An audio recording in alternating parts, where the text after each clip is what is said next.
Friends, good morning. എല്ലാവരും പ്രഭാത ഭക്ഷണമൊക്കെ ഉണ്ടാക്കാൻ തയ്യാറായിട്ടുണ്ടല്ലോ അല്ലേ? എനിക്കിന്നും ആപ്പമാണ്. ഞാൻ ആപ്പത്തിന് ഞാൻ അരച്ച് വെച്ചിരുന്നില്ലേ? അപ്പോൾ ആപ്പത്തിന് നമുക്ക് പെട്ടെന്ന് ഉണ്ടാക്കാവുന്ന ഒരു തട്ടിക്കൂട്ട് സ്റ്റൂ ആണ് ഞാൻ നിങ്ങളെ പരിചയപ്പെടുന്നത്. ഇതിൽ ഉരുളക്കിഴങ്ങ്, വല്യുള്ളി, 2 ചെറിയ ഉരുളക്കിഴങ്ങും, 1 വല്യുള്ളി, 2 പച്ചമുളകും, 1 കഷ്ണം ഇഞ്ചി, ഉപ്പ്, ആവശ്യത്തിനുള്ള ഉപ്പ്, മഞ്ഞൾപ്പൊടി, ഇത്രയും സാധനങ്ങളാണ് ഈ ചെറിയ കുക്കറിനകത്ത്. എന്തൊക്കെയാണ്? ഉരുളക്കിഴങ്ങ്, പച്ചമുളക്, വല്യുള്ളി, ഇഞ്ചി, ഇത്രയും സാധനം ഉപ്പും മഞ്ഞൾപ്പൊടിയും ഇട്ടാണ് ഇതിൽ ഇട്ട് വെച്ചിരിക്കുന്നത്. ഇനി ഇത് ആവശ്യത്തിനുള്ള വെള്ളം ഒഴിച്ച് അടുപ്പത്തേക്ക് വെക്കുക. എൻ്റെ കുക്കറിൻ്റെ പിടിപോയി, അതുകൊണ്ട് വലിയ ബുദ്ധിമുട്ട്. അപ്പോൾ നമ്മുടെ വീട്ടിൽ ആവശ്യാനുസരണമുള്ള ഉരുളക്കിഴങ്ങ്, സവാള, ഇഞ്ചി, അതിനനുസരിച്ചുള്ള ഇഞ്ചി, പച്ചമുളക്, നമ്മുടെ എരിവിനനുസരിച്ചുള്ള പച്ചമുളക്, ഇത്രയും സാധനങ്ങളാണ്. ആവശ്യത്തിനുള്ള കുറച്ച് വെള്ളം ഒഴിച്ചാൽ മതി കേട്ടോ. വലിയ കഷ്ണങ്ങളാക്കരുത്, ചെറിയ കഷ്ണങ്ങളാക്കരുത്. വലിയ കഷ്ണങ്ങൾ ഒരുപാട് വലുതല്ല, ഒരു ഇടത്തരം കഷ്ണങ്ങളാക്കണം. തീരെ ചെറുതായാലും അതിനൊരു ദിവസവും കിട്ടില്ല. ഓരോന്നിനും അതിൻ്റെതായ കഷ്ണങ്ങൾ നുറുക്കുന്നതിലും ഉണ്ട് അതിൻ്റെതായ ചില ചിട്ടകളും രീതികളും. അവിയലിന് നുറുക്കുന്ന പോലെയല്ലേ നമ്മൾ സാമ്പാറിനല്ലേ? അപ്പോൾ ഞാൻ പറഞ്ഞു വന്നത്, ഇതെല്ലാം കൂടെ ഉരുളക്കിഴങ്ങ്, സവാള, 1 കഷ്ണം ഇഞ്ചി, പച്ചമുളക്, ഇത്രയും സാധനങ്ങൾ ഇതിനകത്തിട്ട് ആവശ്യത്തിനുള്ള ഉപ്പ് ഒഴിച്ച് ആവശ്യത്തിനുള്ള വെള്ളം ഒഴിച്ച് അടുപ്പത്ത് വെച്ച്, ആവശ്യത്തിനെന്ന് പറഞ്ഞാൽ കുറച്ച് വെള്ളം മതി കേട്ടോ. എന്നിട്ട് ഇത് അടച്ച് വെച്ച് ഒരു 3 വിസിൽ വരണം. 3 വിസിൽ വരുമ്പോൾ നമ്മൾ ഓഫാക്കണം. ഓഫാക്കിയിട്ട് അതിൻ്റെ സ്റ്റീം പോകുമ്പോൾ തുറന്നിട്ട് അതിന് ഉപ്പ് എന്തൊക്കെ ഉണ്ടെന്നൊന്ന് നോക്കിയിട്ട് നല്ലോണം ഉടയ്ക്കുക. നന്നായിട്ട് നമ്മൾ ഉടയ്ക്കണം. ഉടച്ചിട്ട് അതിലേക്ക് കടുക് താളിക്കേണ്ടവർക്ക് ഉഴുന്നിട്ട് വേണം. ഉഴുന്നും പച്ചമുളകും കടുകും കൂടെ പൊട്ടുമ്പോൾ കരുവേപ്പിലയും ഇട്ട് അത് ഇതിലേക്ക് ഒഴിക്കാം. ഇവിടെ ഞങ്ങൾ കടുവറകളെല്ലാം ഒഴിവാക്കിയിരിക്കാൻ നിങ്ങൾക്കറിയാം. അപ്പോൾ പെട്ടെന്ന് ജോലിക്കൊക്കെ പോകേണ്ട കുട്ടികൾക്ക് കടുവൊന്നും വറക്കണ്ട. അതിനകത്തേക്ക് ഒരു ഇത്തിരി കറിവേപ്പില ഊരിയിട്ട് ലേശം വെളിച്ചെണ്ണയും കൂടി ഒഴിച്ചാൽ ഒന്നാം തരം സ്റ്റൂ ആണ്. തട്ടിക്കൂട്ട് സ്റ്റൂ എന്ന് പറഞ്ഞാൽ നമ്മൾ നിയമപരമായിട്ട് വലിയ ആർഭാടത്തോടെ വെക്കുന്ന സ്റ്റൂവിനെക്കാട്ടി രുചിയുണ്ട് ഇതിന്. ഞാൻ എൻ്റെ മരുമക്കൾക്കൊക്കെ ഈ എളുപ്പപ്പണി പറഞ്ഞു കൊടുത്തിട്ടുണ്ട്. ഇത് സ്കൂളിൽ പോകുന്ന അധ്യാപകർക്കും അധ്യാപികമാർക്കും ഞാൻ കോമൺ ആയിട്ടങ്ങ് പറഞ്ഞതാണ്. പെട്ടെന്ന് ഓഫീസിലൊക്കെ രാവിലെ 9 മണിയാകുമ്പോഴത്തേക്ക് ഇറങ്ങി ഓടണ്ടേ? അങ്ങനെയുള്ള വീട്ടമ്മമാരെയൊക്കെ ഉദ്ദേശിച്ചാണ് ഞാനിത് ഉണ്ടാക്കിയിരിക്കുന്നത്, നിങ്ങളെ ഉണ്ടാക്കി കാണിക്കുന്നത്. പണ്ടൊരിക്കൽ ഞാനിത് ഉണ്ടാക്കി കാണിച്ചത് എല്ലാവർക്കും ഒരുപാട് ഇഷ്ടം വന്നു തുടക്കത്തിൽ. അപ്പോൾ ഉണ്ടാക്കി കാണിക്കുന്നത്. പിന്നെ പുതിയതായിട്ട് പുതിയതായിട്ട് വിവാഹിതരായ നവവധൂവരന്മാർ, അവർ നവവധുവിന്, പെൺകുട്ടിക്ക്, ഭർത്താവിന് പെട്ടെന്ന് ഉണ്ടാക്കി കൊടുക്കാവുന്ന, അവർ വേറെയൊക്കെയാണ് താമസിക്കുന്നതെങ്കിൽ അവർക്ക് ഇങ്ങനെയുള്ള ചില പൊടിക്കൈകൾ, ചില ചെറിയ ചെപ്പടി വിദ്യകളൊക്കെ ഉണ്ടെങ്കിൽ രക്ഷപ്പെടാം. പിന്നെ ഇതിൽ തേങ്ങാപ്പാൽ ഒഴിച്ച് കറിവേപ്പിലയും നുള്ളിയിട്ട് വെളിച്ചെണ്ണ ഒഴിച്ചാൽ അത് വേറൊരു സ്റ്റൈല്. തേങ്ങാപ്പാൽ ഒഴിച്ചിട്ട് ഇനിയിപ്പോൾ തേങ്ങാപ്പാൽ എടുക്കാൻ മടിയുള്ള കുട്ടികൾക്ക് പശുവും പാലായാലും മതി. പക്ഷെ തേങ്ങാപ്പാലിൻ്റെ രുചി കിട്ടില്ല. പിന്നെ ഞാനൊരു കാര്യം പറയാം. പാലക്കാട് ഞങ്ങളുടെ നായേഴ്സിൻ്റെ ഇടയിൽ, ഞാൻ പാലക്കാട് നായരല്ലേ കേട്ടോ, ജാതി പറയാൻ ചിന്തിക്കരുതേ. ഓരോ സമുദായത്തിനും ഓരോ വിവാഹ രീതികളും ഓരോ ഭക്ഷണ രീതികളും ഒക്കെ ഉണ്ടല്ലോ വിവാഹത്തോടനുബന്ധിച്ച്. അപ്പോൾ പണ്ടൊക്കെ പാലക്കാട് നായേഴ്സിൻ്റെ ഇടയിൽ വിവാഹം കഴിഞ്ഞാൽ പയ്യൻ പെണ്ണിൻ്റെ വീട്ടിലേക്കാണ് വരുന്നത്. പെണ്ണിൻ്റെ വീട്ടിൽ വന്നാണ് താമസിക്കുന്നത്. അപ്പോൾ നമ്മുടെ അവിടെയൊക്കെ എന്ന് പറഞ്ഞാൽ പെണ്ണിനെ കല്യാണം കഴിച്ചുകൊണ്ട് പോകല്ലേ, ഇത് വ്യത്യസ്തമാണ്. അപ്പോൾ ആദ്യത്തെ ആ സെക്കൻഡ് ഡേയിൽ രാവിലത്തെ ഇഡ്ഡലിക്കുള്ള ഒരു കൂട്ടാനാണ് ആ തേങ്ങാപ്പാലൊഴിച്ചുള്ള സ്റ്റൂ. അത് പ്രസിദ്ധമാണ്, പ്രധാനവുമാണ്. ഇഡ്ഡലി തേങ്ങാപ്പാലൊഴിച്ചുള്ള സ്റ്റൂവും അതാണ് പിറ്റേ ദിവസം രാവിലത്തെ ബ്രേക്ക്ഫാസ്റ്റിന് മരുമക്കൾക്ക് ഒരു സ്പെഷ്യൽ ഐറ്റമായിട്ട് കൊടുക്കുന്നത്. അങ്ങനെ ഓരോ രീതികൾ ഓരോരുത്തർക്ക് അല്ലേ. അത് ഞാനൊന്ന് പറഞ്ഞതേ ഉള്ളൂ. ഇതിനി ഒരു 5 മിനിറ്റ് കഴിയുമ്പോൾ ഇത് ഒരു 3 സ്റ്റീം വന്നാൽ മതി. അതോടുകൂടി പിന്നെ അപ്പോഴത്തേക്ക് നമുക്ക് ഇപ്പുറത്തെ അടുപ്പിൽ വെച്ച് അപ്പം ചുട്ടെടുക്കാം. ഞാൻ ദോശക്കല്ലിലാണ് അപ്പം ചുട്ടെടുക്കുന്നത്. ദോശക്കല്ലിൽ ഒരു തവി മാവ് ഒഴിച്ചിട്ട് നൈസായിട്ട് അരി ഇങ്ങനെ നൈസായിട്ട്, ഇന്നലെ ഞാൻ ചുട്ട് കാണിച്ചു കേട്ടോ, നൈസായിട്ട് ഇങ്ങനെ അരിവ് നൈസാക്കി നടു ഒത്തിരി കനത്തിൽ, ഒരുപാട് കനമല്ല കേട്ടോ, ഒരുപാട് കനത്തില്ല, പരത്തുക. ദോശയ്ക്ക് പരത്തുന്ന പോലെ പരത്തരുത്, നടു ഒത്തിരി പരത്താതെ പരത്തി അടച്ചു വെച്ച് ചുട്ടെടുത്ത നല്ല ഒന്നൊന്നര അപ്പം കിട്ടും കേട്ടോ. നമ്മളിനി ഇത് എടുക്കുക ചുറ്റുകാതിരിക്കുക ഒന്നും വേണ്ട ഏത് അപ്പത്തിന്. അപ്പോൾ ഇതിപ്പോൾ 5 മിനിറ്റ് കൊണ്ടാകും കേട്ടോ. 5 മിനിറ്റ് കഴിഞ്ഞു, ഇനി 5 മിനിറ്റ് കൂടെ മതി. അപ്പോഴത്തേക്ക് നമുക്ക് ഞാനിപ്പോൾ നിങ്ങളോട് ഇതിൻ്റെ മെത്തേഡ് പറഞ്ഞു. ഇനി എനിക്ക് ആറിക്കഴിഞ്ഞ് ഉടച്ച് നിങ്ങളെ കാണിക്കുന്നതിന് വരെ വീഡിയോ ഒരുപാട് നീണ്ടുപോകും. ഈ ടീച്ചർക്ക് വേറെ പണിയൊന്നും ഇല്ലയോ എന്ന് നിങ്ങൾ ചോദിക്കണ്ട. വീഡിയോ ഒത്തിരി നേരം കണ്ടുകൊണ്ടിരിക്കാനൊന്നും ആർക്കും നേരമില്ലല്ലോ. അപ്പോൾ അതുകൊണ്ട് ഒന്നും കൂടെ ഞാൻ പറയുന്നു, എളുപ്പത്തിൽ പറഞ്ഞു നോക്കാം. നമ്മുടെ വീട്ടിലെ ആവശ്യത്തിനുള്ള ഉരുളക്കിഴങ്ങ് എടുത്ത് ഓലൊക്കെ കളഞ്ഞ് വലിയ കഷ്ണമല്ല ചെറിയ കഷ്ണമല്ല ഇടത്തരം വലിപ്പത്തിൽ, ഒരുപാട് ചെറുതായി പോകരുത്. അതിനെ അരിഞ്ഞെടുക്കാം, കഴുകി അരിഞ്ഞ് ഉരുളക്കിഴങ്ങ് കഴുകിയിട്ട് അരിയണം, അല്ലെങ്കിൽ മണ്ണ്, പിന്നെ വീണ്ടും അരിഞ്ഞിട്ട് ഒന്നുകൂടെ കഴുകാം. അപ്പോൾ ഉരുളക്കിഴങ്ങ് ആവശ്യത്തിന് ഒരു കഷ്ണം ഇഞ്ചി, ഒരു ആവശ്യാനുസരണമുള്ള പച്ചമുളക്, ഇഞ്ചി, പച്ചമുളക്, സവാള, വെള്ളുള്ളി, ഇത്രയും സാധനങ്ങളാണ് ഇതിനകത്ത്.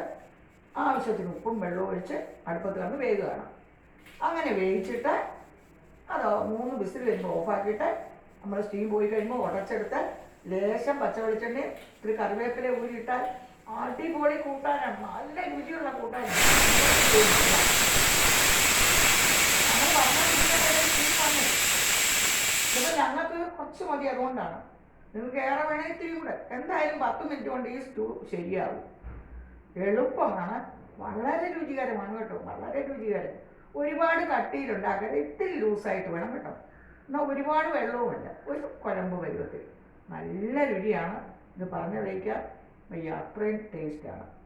അപ്പം ഇത് നിങ്ങൾക്കെല്ലാം ഉണ്ടാക്കാൻ അറിയാം. ഞാൻ പഠിപ്പിച്ചാൽ നിങ്ങളെ ഇതുപോലെ ഉണ്ടാക്കണം. രാവിലെ ഇത് ചപ്പാത്തിക്ക് കൊള്ളാം, ദോശയ്ക്ക് കൊള്ളാം, ഇഡ്ഡലിക്ക് കൊള്ളാം, നൂൽപ്പുട്ടിന് കൊള്ളാം, എല്ലാത്തിനും പറ്റിയ ഒരു കൂട്ടാനാണിത്.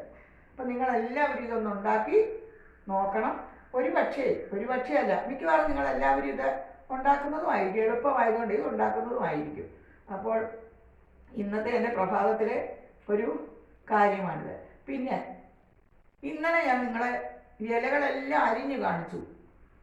അതിനു മുമ്പായിട്ട് ഞാൻ ഇലകളെല്ലാം നിങ്ങളെ പരിചയപ്പെടുത്തി. എനിക്ക് എഡിറ്റിംഗ് ഒന്നും അറിയാത്തതുകൊണ്ട് അത് നിങ്ങളെ എനിക്ക് കാണിക്കാൻ പറ്റിയില്ല. ഇന്ന് ഞാൻ പറ്റിയാൽ ആ ഇലകളെല്ലാം അരിയുന്നതിന് മുമ്പ് നിങ്ങളെ ഞാൻ കാണിച്ചു തരാം കേട്ടോ. എല്ലാവരും ആഴ്ചയിൽ ഒരു ദിവസമെങ്കിലും ഇലക്കറികൾ. ഈ മേടിക്കുന്ന ചീരയ്ക്കൊന്നും നിൽക്കേണ്ട. നിങ്ങളുടെ പരിസരത്ത് തന്നെ എന്തെങ്കിലുമൊക്കെ കുത്തിവയ്ക്കൂ, നമുക്ക് നുള്ളിയെടുക്കാനുള്ള കിട്ടും കേട്ടോ. അപ്പോൾ എല്ലാവർക്കും ഒരു സുപ്രഭാതം നേർന്നുകൊണ്ട് നിങ്ങളുടെ സരസ്വതി ടീച്ചർ, ഇന്ന് എനിക്ക് ഒരുപാട് ജോലികളുണ്ട്. കുറച്ച് കറിവേപ്പില, അതായത് അതാണ് ഈ ഫ്രിഡ്ജിൻ്റെ മുകളിൽ നിങ്ങൾ ഇന്നും ഈ കാണുന്നത്. കറിവേപ്പില മൈലാഞ്ചിയില ഉണങ്ങാൻ വെച്ചിരിക്കുകയാണ്. ഈ മൈലാഞ്ചി ഞാൻ പൊളിച്ചു കേട്ടോ.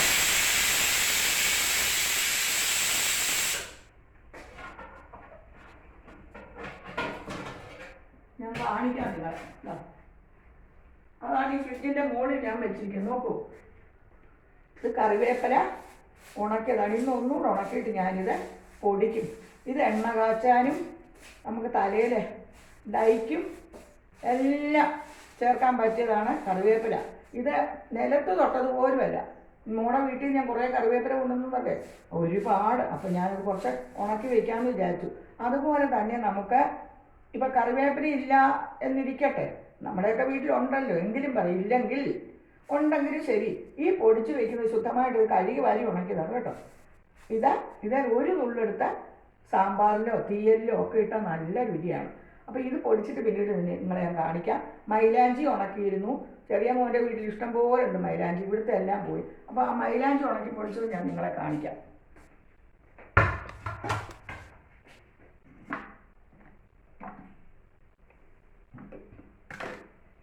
മൈലാഞ്ചി മൈലാഞ്ചി രാവിലെ തന്നെ അങ്ങ് പൊടിച്ചു. എന്താണെന്നറിയാമോ? ഈ സ്റ്റൂവിൻ്റെ ഇനി ഞാൻ ഓഫാക്കി മൈലാഞ്ചി രാവിലെ തന്നെ ഉണക്കി പൊടിച്ചു. എന്താണെന്നറിയാമോ? മാഷ് പറഞ്ഞു ഇന്ന് നമുക്കിവിടെ കറണ്ടില്ലാന്ന്. അപ്പം ഞാൻ അതങ്ങ് പൊടിച്ചു. ഇതൊന്നുകൂടെ അപ്പം ഇതിനിയും തണുക്കരുത്, തണുത്താൽ പൊടിയാൻ വിഷമം. അപ്പം ഇത് ഞാനങ്ങ് പൊടിച്ചല്ലോ. ഇതാ മൈലാഞ്ചി പൊടിച്ചു വെച്ചിരിക്കുന്ന. നമുക്ക് ആവശ്യത്തിന് മിക്കവാറും എല്ലാവർക്കും ഹെന്ന ചെയ്യുകയും ഡൈ ചെയ്യുകയൊക്കെ ചെയ്യണമല്ലോ ഇന്നത്തെ സാഹചര്യത്തിൽ. എല്ലാവർക്കും ചെറുപ്പത്തിൽ എൻ്റെ 3 മക്കൾക്കും മുടിയും താടിയും എല്ലാം നരച്ചു. അപ്പോൾ എൻ്റെ കൊച്ചു കുഞ്ഞു മീൻസ് എൻ്റെ ചെറിയ മകൻ, ഇളയ മകൻ, അവനും 10 വയസ്സായി കേട്ടോ. അവന് 79-ലുള്ളതാണ്. അപ്പോൾ അങ്ങനെ പിള്ളേരുടെ എല്ലാം മുടിയും താടിയും എല്ലാം നരയ്ക്കുകയല്ലേ. അപ്പോൾ ഇതാ ഈ മൈലാഞ്ചി ഇങ്ങനെ ഉണക്കി പൊടിച്ച് വെച്ചാൽ നമ്മൾക്ക് ഹെന്ന പൗഡർ ആയിട്ട് ഉപയോഗിക്കാം.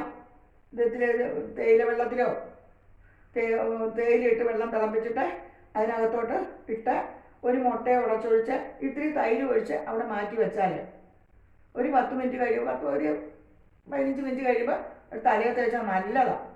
നരയൊക്കെ ഇങ്ങനെ ഇടയ്ക്കിടയ്ക്ക് ചെയ്താൽ നരയ്ക്കുകയില്ല. നരച്ച മുടി ഒരു കട്ടക്കറുപ്പ് ആയിരിക്കില്ല. കട്ടക്കറുപ്പാണെങ്കിൽ നമ്മൾ വേറെ പിന്നെ കരിഞ്ജീരകം ഒക്കെ കൂടെ, കരിഞ്ജീരകം കറ്റാർവാഴയും ഒക്കെ കൂടെ ഇതിൻ്റെ കൂടെ ചേർക്കണം. ഇനിയിപ്പോൾ ഞാൻ ആ കറിവേപ്പിലയെ പൊടിച്ചതുപോലെ എടുത്ത് വയ്ക്കും. എന്നിട്ട് അത് രണ്ടും കൂടി ഇട്ടിട്ട് നമ്മൾ പിന്നെ എണ്ണ കാച്ചുന്നതിലും ഫ്രഷായിട്ടിടുന്നതിൻ്റെ ഗുണം വരില്ല. പക്ഷേ എപ്പോഴും ഫ്രഷായിട്ട് കിട്ടില്ലല്ലോ. എല്ലാ കാലത്തും നമുക്കിതൊക്കെ ചെയ്യണ്ടേ. അപ്പോൾ നമ്മുടെ മൈലാഞ്ചി ഇല പൊടിച്ചു. കറിവേപ്പില പൊടിക്കാൻ വെച്ചിരിക്കുന്നു. ഇന്ന് രാവിലെ ഇത് പൊടിക്കാൻ പറ്റിയില്ല, കാരണം ഒന്ന് പൊടിച്ചു കഴിഞ്ഞപ്പോൾ തന്നെ കറണ്ട് പോയി. അപ്പോഴത്തേക്ക് മാഷ് പറഞ്ഞു ഇന്ന് കറണ്ടില്ലെന്ന് പേപ്പറിലുണ്ടെന്ന്, വൈദ്യുതി ഇന്ന് പ്രവഹിക്കില്ല. അപ്പോൾ ഇത് ഞാൻ പക്ഷെങ്കിൽ ഒന്നും കൂടെ ഒന്ന് ചൂടാകട്ടെ, ഇതെടുത്ത് വയ്ക്കേണ്ടതല്ല. അപ്പോൾ ഇന്ന് വെയിലുണ്ടെങ്കിൽ ഇന്ന് എടുത്ത് വയ്ക്കും. ഇതാണ് ഞാൻ ഈ ഫ്രിഡ്ജിൻ്റെ മുകളിൽ വയ്ക്കുന്നത്. കാരണം അപ്പോൾ ഇത് ഒന്നും പാറ്റയോ ചിലന്തിയോ ഒന്നും വന്ന് കയറില്ലല്ലോ. ഇത് കുറച്ച് ഞാൻ ഇടയ്ക്കിടയ്ക്കൊക്കെ ഭക്ഷണത്തിലും ഇടും. സാമ്പാറിലും പിന്നെ അവിയലിലൊന്നും ഇട്ട് കളയരുത് കേട്ടോ. സാമ്പാറിലും തീയലിലും പിന്നെ പുളി ഉണ്ടാക്കുന്നതിലും ഇഞ്ചിക്കറിക്കും ഒക്കെ ഇത്തിരി ഇടാം. ഒരു കൊഴുപ്പും കിട്ടും കറിക്ക്. അപ്പോൾ എല്ലാവരും ഇനി ഞാൻ രാവിലെ നിങ്ങൾക്ക് പെട്ടെന്ന് ചെയ്യാൻ പറ്റുന്ന ചില ട്രിക്ക് വിദ്യകളൊക്കെയാണ് പറഞ്ഞു തന്നത്. നിങ്ങളെല്ലാവരും ഇത് ചെയ്യണം. നിങ്ങളെല്ലാവരും എൻ്റെ ചാനലൊക്കെ ഒന്ന് സബ്സ്ക്രൈബ് ചെയ്യണം, ലൈക്ക് ചെയ്യണം, കമൻറ്റ് ചെയ്യണം. ആരും ലൈക്കും കമൻറ്റും ഒന്നും ചെയ്യുന്നില്ല കേട്ടോ. അതൊന്ന് ചെയ്യണേ. ചെയ്തുകൂടെ? നിങ്ങൾക്കൊരു നഷ്ടവും വരുന്ന കാര്യങ്ങളൊന്നും അല്ലല്ലോ. കണ്ടു പോകുമ്പോൾ ഒരു ലൈക്ക് അടിച്ചുകൂടെ?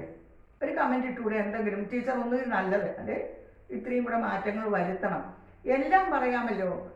വിമർശനം ഉണ്ടാകണം. വിമർശനം ഉണ്ടെങ്കിലല്ലേ പ്രസ്ഥാനം വളരൂ എന്ന് പറഞ്ഞാൽ ഞാനൊരു പരിപൂർണ്ണ പോയിട്ട് പൂർണ്ണ പോലും അല്ല. എനിക്ക് ഒന്നും ഇതിലറിയാത്ത. അപ്പം നിങ്ങളുടെ നിർദ്ദേശം കേട്ടിട്ടൊക്കെ വേണം എനിക്ക് മാറ്റങ്ങൾ വരുത്താൻ ഇനിയുള്ള സമയത്ത്. നമ്മൾ ഉള്ളിടത്തോളം സമയം എത്ര സമയം ആർക്കും അറിഞ്ഞുകൂടാ. പിന്നെ ഇപ്പം വയസ്സായ ഞങ്ങളുടെ കാര്യങ്ങളൊക്കെ എഴുതി കുറിച്ചിരിക്കുന്നതല്ലേ. അപ്പോൾ അതുകൊണ്ട് എന്തെങ്കിലുമൊക്കെ നമുക്ക് ഇങ്ങനെയൊക്കെ ക്രിയാത്മകമായ കാര്യങ്ങൾ, മറ്റുള്ളവർക്ക് പ്രയോജനപ്രദമായ കാര്യങ്ങൾ ഒക്കെ നമുക്ക് പറഞ്ഞു കൊടുക്കുന്നത് നല്ലതല്ലേ. ഒരുപക്ഷെ ഇത് കുറേ പേർക്ക് അറിയാമായിരിക്കെങ്കിലും കുറേ പേര് അറിയാത്തവരുമുണ്ട്. ഇപ്പം ഈ സ്റ്റൂ തന്നെ കുറേ പേര് എന്നെപ്പോലെ വീട്ടമ്മമാരൊക്കെ പെട്ടെന്ന് ചെയ്യാവുന്ന ഇതൊക്കെ കണ്ടുപിടിച്ചിട്ടുണ്ടല്ലോ, അവർ ചെയ്തുകൊണ്ടിരുന്നതുമല്ലേ. അതേ സമയത്ത് അറിയാത്ത ഒരുപാട് പിള്ളേരുണ്ട്. അവർക്ക് വേണ്ടിയാണ് ഇത് ഞാനിപ്പോൾ ഇട്ടത്. അതുപോലെ ഓരോന്നും ഇടുന്നത്. പിന്നെ പലരും റെപ്യൂട്ടേഷൻ ചെയ്യുന്ന ഞാൻ കാണുന്നുണ്ട്. റെപ്യൂട്ടേഷൻ ചെയ്യുന്നവരെ വിമർശിക്കണ്ട. കാരണം അത് ആ കണ്ടവരല്ല, കാണാത്തവർ ഒരുപാട് പേര് കാണും. അവർക്ക് കാണാൻ വേണ്ടി കൂടെ അതൊക്കെ ഇടുന്നത്. വിമർശിക്കാൻ എളുപ്പമാണ്. ഇതൊക്കെ ചെയ്യണേറ്റ ബുദ്ധിമുട്ട് എത്രയാണ്. ഇപ്പോൾ വീഡിയോ ഒക്കെ എടുക്കുന്നു, അതിടുന്നു, അതിനൊരു മനസ്സും അതിനൊരു നമുക്ക് താല്പര്യമൊക്കെ ഉണ്ടാകണം. അതിൽ ചെയ്യുന്നവരെ വിമർശിച്ചുകൊണ്ടിരിക്കുന്നത് ഞാൻ കാണുന്നുണ്ട്. എന്നെ ഇതുവരെ ആരും വിമർശിച്ചിട്ടില്ല, അതുകൊണ്ടല്ല ഞാൻ പറഞ്ഞത്. എന്നാലും ഇതൊക്കെ നല്ല കഷ്ടപ്പാടുണ്ടെന്നേ. വെറുതെ ഇരുന്നത് നമുക്ക് പറയാവുന്നേ ഉള്ളൂ. ഇതൊക്കെ എല്ലാം ചെയ്ത് ഇതൊക്കെ പാകപ്പെടുത്തി അതിൻ്റെ വീഡിയോ ഒക്കെ ഇട്ട് എഡിറ്റൊക്കെ ചെയ്യുന്നവർക്ക്, എഡിറ്റിംഗ് ഒക്കെ ഉള്ളവർക്ക് ഭയങ്കര പാടാണ്. എനിക്ക് എഡിറ്റിംഗ് ഒന്നും അറിഞ്ഞുകൂടാ. ഞാൻ കുറേ പ്രാവശ്യം ശ്രമിച്ചു. ഞാൻ എഡിറ്റിങ്ങിന് ശ്രമിച്ചിട്ടേ പിന്നെ വെൽക്കം ടു മൈ ചാനൽ എന്നുള്ളത് അവസാനവും വന്നു, താങ്ക് യു എന്നുള്ളത് ആദ്യവും വന്നു. ആദ്യം കാണിക്കേണ്ട വീഡിയോ അവസാനം വന്നു, അവസാനം കാണിക്കേണ്ട വീഡിയോ ആദ്യം വന്നു. അപ്പം ഞാൻ വിചാരിച്ചു, ഞാൻ തീരുമാനിച്ചു എനിക്ക് വഴങ്ങുന്ന വഴിയത്. അപ്പോൾ എനിക്ക് ആവുന്നു ഇത്രയൊക്കെ ഞാൻ ചെയ്യുന്നില്ലേ ഈ വയസ്സുകാലത്ത്. പിന്നെ ഞാൻ ഈ പാചകം ചെയ്യുന്നതിൽ ഒരുപാട് നേരം ചെയ്യാതെ ചിലരോട് പറയുന്നത് ഞാൻ കേട്ടു, ഒരുപാട് വലിച്ചു നീട്ടാതെ കാര്യം പറയുന്ന അത് ചെറുപ്പക്കാർ എന്നെപ്പോലുള്ളവർക്ക് നിങ്ങളോട് കുറച്ച് സംസാരിക്കാനും കൂടിയാണ് ഇതൊക്കെ ചെയ്യുന്നത്. ഞാനാണെങ്കിൽ രാവിലെ ഇവിടെ ഇത്ര നേരമായി മാഷൊക്കെ ഒരു ചായ കൊടുത്തു. മാഷ് രാവിലെ എനിക്കൊരു കട്ടൻ കാപ്പി തന്നു. മാഷിതാ കുളിക്കാനും ഒക്കെയുള്ള കാര്യങ്ങൾക്ക് പോയി. അതിനിടെ മാഷൊക്കെ ആരുടെയൊക്കെയോ ഫോൺ വന്നു. അപ്പോൾ അതിനിടയിൽ അങ്ങനെ ഒരു സംസാരം വരുന്നില്ലല്ലോ. പിന്നെ നമ്മൾ പറയുന്ന കാര്യങ്ങൾ നിങ്ങൾ ശ്രദ്ധയോടുകൂടി സാഗൂതം എന്ന് പറഞ്ഞാൽ ശ്രദ്ധയോടുകൂടി നിങ്ങൾ കേൾക്കുന്നുണ്ടെന്നുള്ള വിശ്വാസം. അപ്പോൾ എനിക്ക് ഞങ്ങൾക്കൊക്കെ നിങ്ങളോട് സംസാരിക്കാമല്ലോ, മനസ്സ് തുറന്ന്. പാചകത്തിന് മാത്രമല്ല ഞാൻ ചെയ്യുന്നത്, നിങ്ങളോടൊപ്പം കുറച്ച് നേരം സംസാരിക്കാനും. നേരമുള്ള കുറച്ച് പേരെങ്കിലും കേൾക്കും. അല്ലാത്തവർ ഓഫീസിലൊക്കെ പോയി വന്നിട്ട് വൈകിട്ട് റിലാക്സ് ചെയ്തിരിക്കുമ്പോൾ സരസ്വതി ടീച്ചർ ഇന്ന് എന്താ പറഞ്ഞതെന്നൊക്കെ നോക്കാമല്ലോ എന്നൊക്കെ പറഞ്ഞ് നോക്കും. അതൊക്കെ നല്ല കാര്യമല്ലേ. അപ്പോൾ ഞാൻ ഇന്നത്തെ ഈ വീഡിയോ ഇവിടെ വൈൻഡപ്പ് ചെയ്യുകയാണ്. എല്ലാവർക്കും ഒരു സുപ്രഭാതം നേരുന്നു. നിങ്ങളുടെ സ്നേഹവും സഹകരണവും പ്രതീക്ഷിച്ചുകൊണ്ട് എല്ലാവരും ലൈക്കും കമൻറ്റും ഒക്കെ ഇടണമെന്ന് വീണ്ടും ഓർമ്മിപ്പിച്ചുകൊണ്ട് നിങ്ങളുടെ സരസ്വതി ടീച്ചർ. സരസ്വതി സരയൂ.